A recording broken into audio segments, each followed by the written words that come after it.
సీతక్క సంచలన వ్యాఖ్యలు చేశారు. రాష్ట్రంలో ఫుడ్ పాయిజన్ ఘటన వెనుక కుట్రకోణం ఉందంటున్నారు ఆమె. ఓ రాజకీయ పార్టీ కుట్ర ఉందని కూడా అనుమానాన్ని వ్యక్తం చేయడం జరుగుతోంది. మంత్రి సీతక్క కుట్ర ఎవరు చేశారనేది బయట పెడతామంటున్నారు ఆమె. కుట్రలో భాగమైన అధికారుల ఉద్యోగాలు తీసేస్తామంటున్నారు మంత్రి. నిర్మల్ ఇథనాల్ కంపెనీకి అనుమతి ఇచ్చిందే బీఆర్ఎస్ అంటూ కూడా చెప్పుకొచ్చారు. కేటీఆర్కు చిత్తశుద్ధి ఉంటే దిలావర్పూర్కి రావాలంటూ కూడా మంత్రి సీతక్క సవాల్ చేశారు. దానికి సంబంధించిన బ్రేకింగ్ న్యూస్ చూస్తున్నారు. మంత్రి సీతక్క సంచలన వ్యాఖ్యలు చేశారు. రాష్ట్రంలో ఫుడ్ పాయిజన్ ఘటన వెనుక కుట్రకోణం ఉందని అంటున్నారు మంత్రి సీతక్క. ఓ రాజకీయ పార్టీ కుట్ర ఉందంటూ కూడా అనుమానాలు వ్యక్తం చేయడం జరుగుతోంది. కుట్ర ఎవరు చేశారనేది బయట పెడతామంటున్నారు మంత్రి. కుట్రలో భాగమైన అధికారుల ఉద్యోగాలు తీసేస్తామంటున్నారు. నిర్మల్ ఇథనాల్ కంపెనీకి అనుమతి ఇచ్చింది బీఆర్ఎస్ అంటూ కూడా చెప్పుకొచ్చారు మంత్రి సీతక్క. కేటీఆర్కు చిత్తశుద్ధి ఉంటే దిలావర్పూర్కు రావాలంటున్నారు మంత్రి. ఇంకా ఆమె ఏమన్నారు ఇప్పుడు చూద్దాం.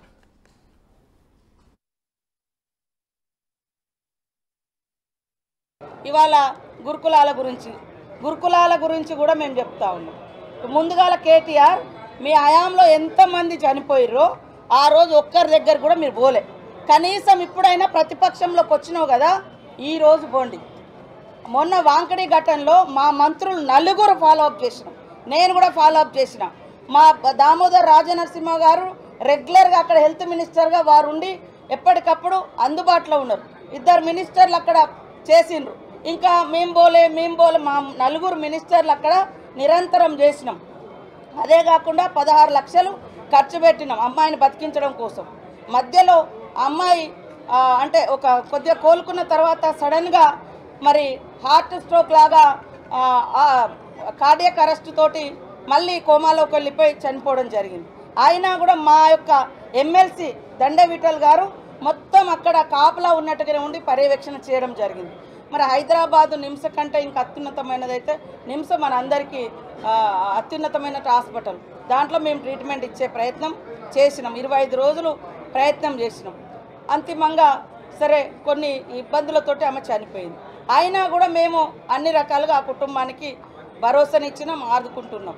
కానీ మీ హయాంలో ఒక్క పిల్లగాడు చచ్చిపోయినా, ఒక్క అమ్మాయి చచ్చిపోయినా, ఒక్క రోజున మీరు ఒక్క మంత్రి అయినా పోయిందా? ఇవాళ మొసలి కన్నీళ్లు గారుస్తున్నారు. ఇవాళ ఈ హాస్టళ్లలో జరిగే వాటి వెనుక కుట్రలు కూడా మేము తొందరలోనే బయట పెడతాం. ఖచ్చితంగా కొంతమంది హాస్టళ్లలో ఉండేటువంటి వాళ్ళతో కూడా కొన్ని లింక్స్ పెట్టుకొని అవన్నీ ఏమేమి జరుగుతున్నాయో అవన్నీ కూడా బయటికి తీస్తాం. ఆ అధికారులు ఎవరైనా అట్లాంటి వాటి కుట్రలకు తెరలేపితే వాళ్ళ మీద క్రిమినల్ కేసులు పెడతాం. సర్వీస్ నుంచి కూడా రిమూవల్ చేస్తామని కూడా ఈ సందర్భంగా హెచ్చరిక చేస్తాం.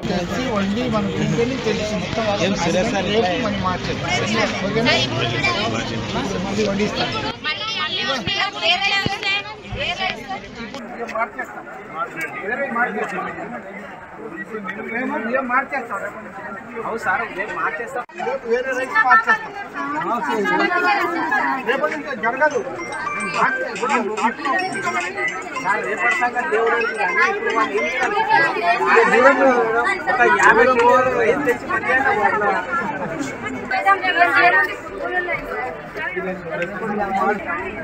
ఇంకా వండిస్తాం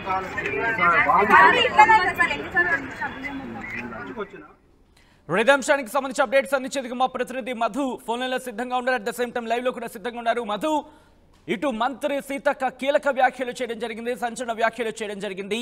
మరి ముఖ్యంగా ఫుడ్ పాయిజన్ వెనుక కుట్రకోణం ఉందంటూ కూడా అనుమానం వ్యక్తం చేయడం జరుగుతోంది. ప్రభుత్వం ఇన్వెస్టిగేషన్ ప్రారంభించిందా లేకపోతే ప్రారంభించబోతోందా? ఎగ్జాక్ట్లీ దానికి సంబంధించినటువంటి ఆధారాలను సహా బయట పెడతామనేటువంటిది మంత్రి సీతక్క మాట్లాడారు.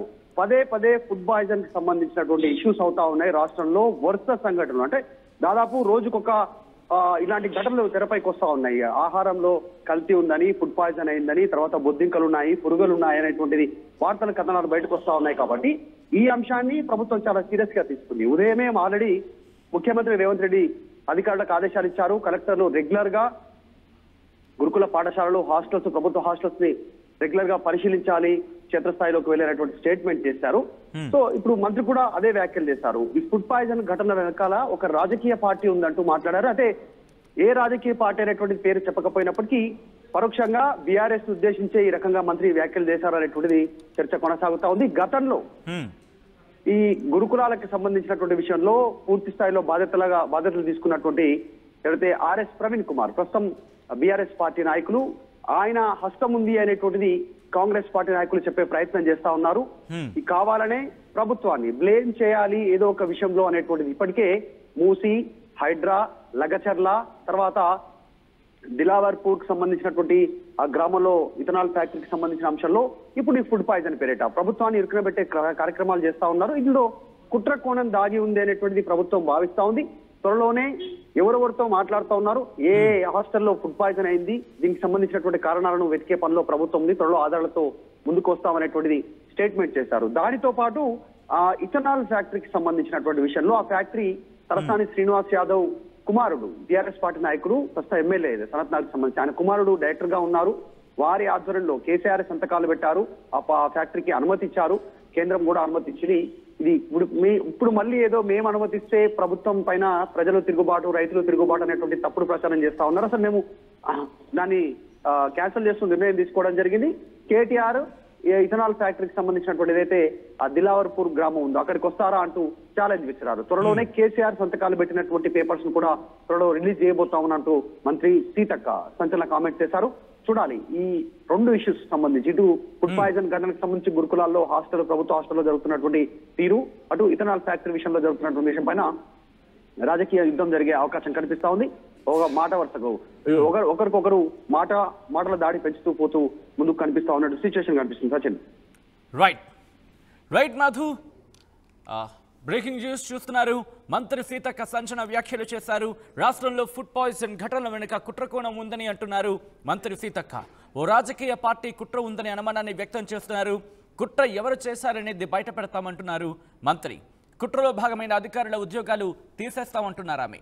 నిర్మల్ ఇథనాల్ కంపెనీకి అనుమతి ఇచ్చింది బీఆర్ఎస్ అంటూ కూడా సంచలన వ్యాఖ్యలు చేశారు. కేటీఆర్ కు చిత్తశుద్ధి ఉంటే దిలావర్పూర్ కు రావాలంటూ కూడా సవాల్ చేశారు మంత్రి సీతక్క. ఇంకా ఆమె ఏమన్నారో సార్ చూద్దాం. ఇవాళ గురుకులాల గురించి కూడా మేము చెప్తా ఉన్నాం. ముందుగాల కేటీఆర్ మీ హయాంలో ఎంతమంది చనిపోయిర్రో ఆ రోజు ఒక్కరి దగ్గర కూడా మీరు పోలే. కనీసం ఇప్పుడైనా ప్రతిపక్షంలోకి వచ్చినావు కదా, ఈరోజు పోండి. మొన్న వాంకడి ఘటనలో మా మంత్రులు నలుగురు ఫాలోఅప్ చేసినాం, నేను కూడా ఫాలోఅప్ చేసిన.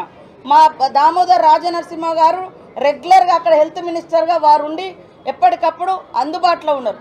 2 మినిస్టర్లు అక్కడ చేసిండ్రు. ఇంకా మేము పోలే మా నలుగురు మినిస్టర్లు అక్కడ నిరంతరం చేసినాం. అదే కాకుండా 16 లక్షలు ఖర్చు పెట్టినాం అమ్మాయిని బతికించడం కోసం. మధ్యలో అమ్మాయి అంటే ఒక కొద్దిగా కోలుకున్న తర్వాత సడన్గా మరి హార్ట్ స్ట్రోక్ లాగా కార్డియక్ అరెస్ట్ తోటి మళ్ళీ కోమాలోకి వెళ్ళిపోయి చనిపోవడం జరిగింది. అయినా కూడా మా యొక్క ఎమ్మెల్సీ దండ విఠల్ గారు మొత్తం అక్కడ కాపలా ఉన్నట్టుగానే ఉండి పర్యవేక్షణ చేయడం జరిగింది. మరి హైదరాబాద్ నిమ్స్ కంటే ఇంకా అత్యున్నతమైనదైతే నిమ్స్ మన అందరికీ అత్యున్నతమైన హాస్పిటల్. దాంట్లో మేము ట్రీట్మెంట్ ఇచ్చే ప్రయత్నం చేసినాం, 25 రోజులు ప్రయత్నం చేసినాం. అంతిమంగా సరే కొన్ని ఇబ్బందులతోటి ఆమె చనిపోయింది. అయినా కూడా మేము అన్ని రకాలుగా ఆ కుటుంబానికి భరోసానిచ్చినాం, ఆదుకుంటున్నాం. కానీ మీ హయాంలో ఒక్క పిల్లగాడు చచ్చిపోయినా, ఒక్క అమ్మాయి చచ్చిపోయినా, ఒక్క రోజున మీరు ఒక్క మంత్రి అయినా పోయిందా? ఇవాళ మొసలి కన్నీళ్లు గారుస్తున్నారు. ఇవాళ ఈ హాస్టళ్లలో జరిగే వాటి వెనుక కుట్రలు కూడా మేము తొందరలోనే బయట పెడతాం. ఖచ్చితంగా కొంతమంది హాస్టళ్లలో ఉండేటువంటి వాళ్ళతో కూడా కొన్ని లింక్స్ పెట్టుకొని అవన్నీ ఏమేమి జరుగుతున్నాయో అవన్నీ కూడా బయటికి తీస్తాం. ఆ అధికారులు ఎవరైనా అట్లాంటి వాటి కుట్రలకు తెరలేపితే వాళ్ళ మీద క్రిమినల్ కేసులు పెడతాం, సర్వీస్ నుంచి కూడా రిమూవల్ చేస్తామని కూడా ఈ సందర్భంగా హెచ్చరిక చేస్తాము.